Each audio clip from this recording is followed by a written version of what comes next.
Hey guys, welcome to part 3 of What If Naruto Was Insane Like Gaara. If you enjoy the video then like, share and subscribe and also comment your thoughts as it inspires me to make more such videos, and remember to check out my playlist section for other interesting stories. So let's get started. Chapter 16. Chunin Exams Part 4. New Sensei. You Konoha shinobi have begun to annoy me. You will be the first to give blood to mother. Now. Make me feel alive. Gaara screamed, commanding multiple tendrils of sand to shoot at Hinata. The young Hyuga, though exhausted, managed to jump over the first few tendrils. Hinata then pulled out 2 arrows and shot them, destroying 2 more sand tendrils that were closing in on her. Hinata touched the ground and barrel rolled underneath another few tendrils. The heiress then channeled her elemental chakra into her bow and blades of water formed in the arms. Using her bladed bow, Hinata began slicing apart any sand tendril that neared. She won't be able to keep this up for much longer, Kakashi stated. Anko nodded. She may be good with the explosive water shock wave jutsu, but she still doesn't have the reserves to create this much water and fight for so long. Plus that Kaden took a lot out her too. Anko replied. She needs to pull something fast to win this. Kaden, Hinata shouted right before she was engulfed in a dome of chakra. Hinata's technique destroyed the remaining tendrils. Hinata then knocked an arrow before tossing her bow in the air and beginning hand signs. Water style. Liquid bullet. Hinata said before spitting 3 bullets of water at Gaara. Then she caught her bow and shot her knocked arrow right at Gaara. The first bullet impacted Gaara's sand defense and soaked, while the second and third blasted away the sand. Before Gaara could react, the arrow had hit him and pierced through his chest. Gaara fell back into the water, turning his immediate area crimson. She killed Gaara. Temari whispered with her mouth hanging open. That's not possible. That blonde is the only one to have ever touched Gaara, and that's because they're both the same. No normal person could possibly kill Gaara. Konkuro stated. Our plans are ruined with Gaara dead. Baki murmured to himself as he looked at the crimson water.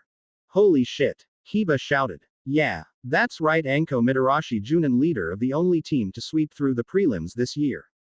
Anko screamed as she jumped around dancing. Hinata smiled softly as she fell to her knees, too exhausted to stand anymore. Winner Hinata. Genma started only be cut off when a wave of sand shot out the water and slammed Hinata into the roof. As she fell through the air, the sand grabbed her and slammed her into one of the walls, causing Hinata to cry out in pain. 2 fists of sand came out the water and began hitting Hinata deeper into the wall.